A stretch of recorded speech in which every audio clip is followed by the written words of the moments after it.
నమస్తే, నేను మీ కుప్ప పద్మిని. ఇన్నాళ్ళు మీ సపోర్ట్ ని నాకు అందిస్తూ, మీ ప్రేమని నాకు అందిస్తున్న ప్రతి ఒక్కరికి కృతజ్ఞతలు. ఇప్పుడు చూడబోతున్న ఈ వీడియో కూడా ఖచ్చితంగా మీకు ఉపయోగపడుతుంది. లైక్, షేర్ అండ్ సబ్స్క్రైబ్ చేసి మీ ఇష్టాన్ని అలాగే మీ సపోర్ట్ ని నాకు అందించండి. అలాగే ఈ వీడియో పట్ల మీ అభిప్రాయాన్ని కమెంట్ సెక్షన్ లో కమెంట్ చేసి నాకు తెలియజేయండి. నమస్తే. నేను మీ జయశంకర్ సిస్లా. మన పిల్లలకి పుట్టిన తేదీని అనుసరించి బలమైన సంఖ్యాబలంలో పేరు పెడదాం. సమాజానికి దేశానికి బలమైన పౌరులనిద్దాం. ఏ ఇంట్లో కూడా అర్ధాయుష్ మరణాలు లేకుండా చేద్దాం. నమస్తే, వెల్కమ్ టు అవర్ ఛానల్. నేను పద్మిని. ప్రస్తుతంతో పాటు ప్రముఖ ఆధ్యాత్మికవేత్త, ఆస్ట్రోన్యూమరాలజిస్ట్, వేదిక్ వాస్తు స్పెషలిస్ట్, శ్రీ విద్య మరియు హనుమత్ ఉపాసకులు బ్రహ్మశ్రీ డాక్టర్ శివయోగి సిస్లా జయశంకర్ గారు మనతో పాటు ఉన్నారు. మాట్లాడదాం. సార్ నమస్తే. సార్ ఆయుష్మతి భవ. ఎలా ఉన్నారండి? బాగున్నాం సార్. ఎత్ర నార్యేస్తు పూజ్యంతే రమంతే తత్ర దేవతః అని పెద్దవారు అన్నారు. అయితే ఆడవాళ్ల మీద జోకులు వెయ్యందే, అసలు ఆడవాళ్ళని ఒక మాట అనందే, ఆడవాళ్ళని గురించి అనందే, వాళ్ళని హర్ట్ చెయ్యందే, అసలు జీవితాలు వెళ్ళట్లేదు ఆడవాళ్ళకి మగవాళ్ళకి కూడా. ఆడవాళ్ళని ఆడదానికే శత్రువు అన్నట్టుగా తయారైంది ప్రపంచం. అలాగే మగవారు పొద్దున్న లేస్తే కామెడీ చేస్తూ ఉంటారు. వచ్చేది ఆడదాని భార్యాభర్తల మీద, భార్య మీద. అసలు ఎట్లాంటి పర్యవసానాలని ఫేస్ చేయాల్సి ఉంటుంది? ఒక డెఫినెట్ గా at one point of time definite గా ఆడదంటేనే చాలా సెన్సిటివ్, ప్రకృతి చాలా సెన్సిటివ్ గా ఉంటుంది. హర్ట్ చేసే పరిస్థితి ఉన్నప్పుడు జీవితంలో ఎట్లాంటి పర్యవసానాలని ఫేస్ చేస్తాం? మేమైనా కూడా ఇప్పుడు నేను ఎవరైనా ఆడవాళ్ళని ఇబ్బంది పెట్టుంటే డెఫినెట్ గా దట్ వస్తుంది. అది కర్మ సిద్ధాంతాన్ని నమ్మి ఉన్నాం మనం. ఎట్లాంటి జాగ్రత్తలు తీసుకోవాలి? ఎంత ఒళ్ళు దగ్గర పెట్టుకుని ఉండాలి సార్ ఆడవాళ్ళ పట్ల? మనకి మంచి జీవితం, అదృష్టవంతమైన జీవితం, సుఖవంతమైన జీవితం కావాలంటే ఈ పని చేయకూడదు.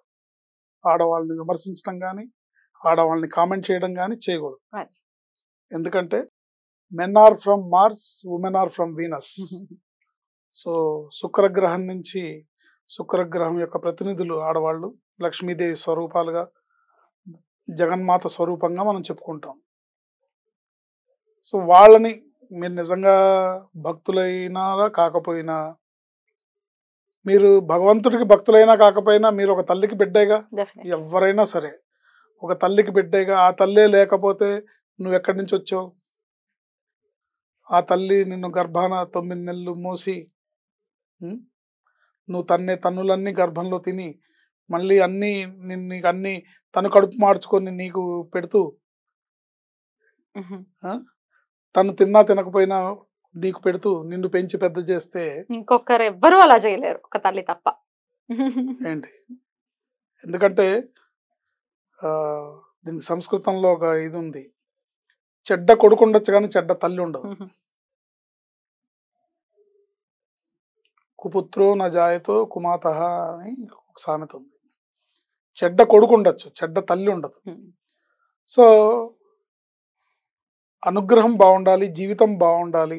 జీవితం అంటే మనం అనుకుంటాం తాత్కాలిక ఆనందాన్ని పొందుతాం, ఎదుటి వాళ్ళ మీద జోకులు వేసి, ట్రోల్స్ చేసి, లేకపోతే ఎదుటి వాళ్ళని చులకనగా మాట్లాడి. లేకపోతే ఈ మధ్య ఎక్కువగా ఫ్యాషన్ ఏమైపోయిందంటే భార్యాభర్తల మీద జోక్స్.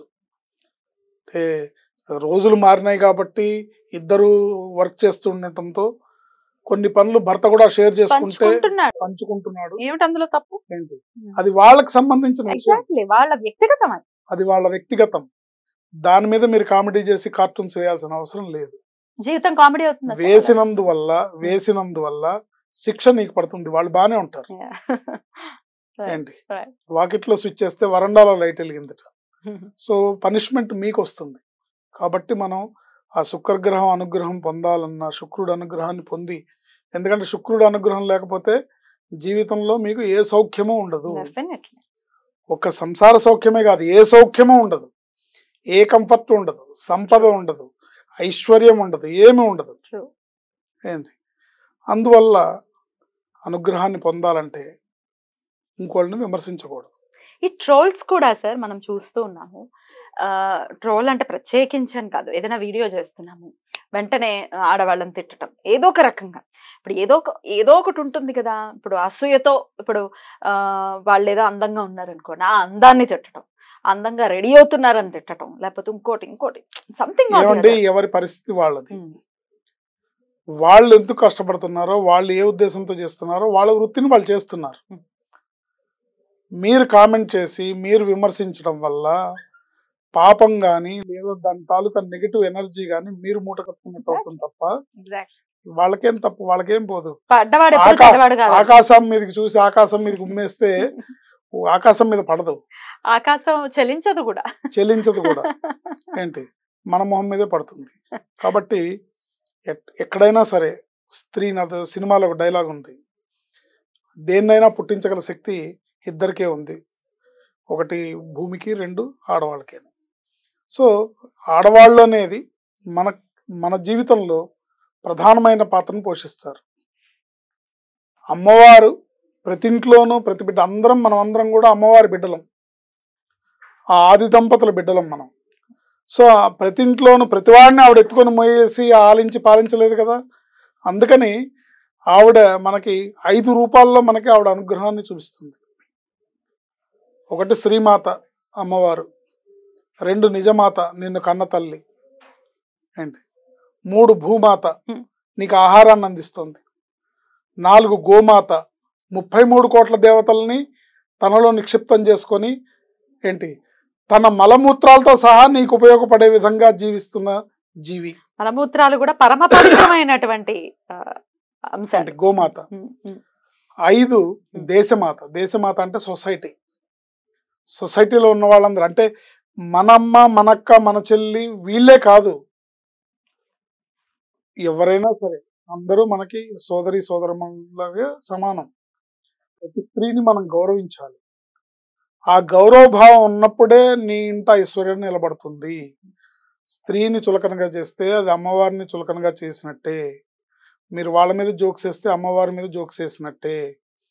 భర్త ప్లేస్లో స్వామివారు ఉంటారు, భార్య ప్లేస్లో అమ్మవారు ఉంటుంది.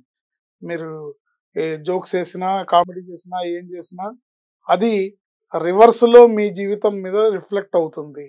ఇంత కష్టపడి మీకు ఈ విషయాన్ని చెప్పడానికి కాదు, మీరు దేన్ని మూట కట్టుకోకండి. ఉన్న మనం గ్రహస్థితి రీత్యా మనం అనుభవిస్తున్నవి చాలు, కొత్తవి మూట కట్టుకోకండి అనే విషయాన్ని తెలియపరచడానికి మాత్రమే ఈ టాపిక్ ను మాట్లాడడం జరుగుతుంది. Definitely sir. అలాగే పూజలు చేసేస్తున్నామండి, ఫలించట్లేదు అనే వాళ్ళ సంఖ్య కూడా పెరుగుతుంది. మరి నిత్య దైనందిన జీవితంలో చేస్తున్న తప్పుల్ని కూడా పరిశీలించుకోవాల్సి ఉంటుంది. 100% ఎవరి ప్రవర్తన వాళ్ళు చేసుకోవాలి.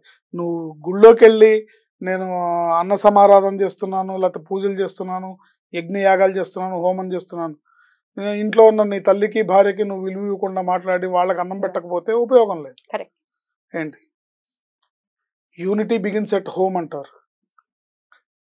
సమైక్యత అనేది ఇంటి నుంచి మొదలవుతుంది. అంటే నువ్వు తల్లిని, భార్యని, నీ బిడ్డని, నీ చెల్లిని, వీళ్ళని గౌరవించి, వీళ్ళని సమంగా చూస్తూ, వీళ్ళని శ్రీమాతా స్వరూపంగా నువ్వు భావించినప్పుడే నీకు అన్ని విజయాలు జరుగుతాయి, నీకు అన్ని పనులు జరుగుతాయి, నీకు అన్ని రకాల అనుగ్రహం లభిస్తుంది. రైట్. ఎవరి ద్వారానైనా నేను ఒక స్త్రీని మేమేమైనా హర్ట్ అయ్యాం, ఎట్లా తమాయించుకోవాలి, ఎట్లా ఇప్పుడు వాళ్ళకి ఏదో మళ్ళీ చెడు జరగాలని ఎవరు అనుకోరు జనరల్ గా, మనకి ఇలా అయింది కాబట్టి వాళ్ళు ఇలా నాశనం అయిపోవాలని మనం అలాంటి థాట్ ప్రాసెస్ ని పెంపొందించుకోకూడదు. ఒకవేళ ఇచ్చినా కూడా ఎట్లా తమాయించుకోవాల్సి ఉంటుంది? ఇప్పుడు నేను చెప్తాను మీకు. ఇప్పుడు ఒకళ్ళు మిమ్మల్ని హర్ట్ చేసి 10 కిలోల బ్యాడ్ లక్ని ఆయన ఖాతాలో వేసుకున్నాడు. మీరు కనుక వాటికి రియాక్షన్ ఇచ్చి రియాక్ట్ అయ్యి మీరు దానికి ప్రతిస్పందిస్తే అందులో సగం మళ్ళీ మీకు వచ్చేస్తుంది. ఏంటి, మీరు భగవంతుడికి వదిలేయాలి, కర్మకు వదిలేయాలి. అమ్మవారు వాడిని చల్లగా చూడుగాకనే మీరు అనాలి. అమ్మవారు శిక్షించాలని కూడా మనం కోరుకోకూడదు. అమ్మవారు వాడిని చల్లగా చూడాలి, వాడికి సద్బుద్ధిని ప్రసాదించాలి.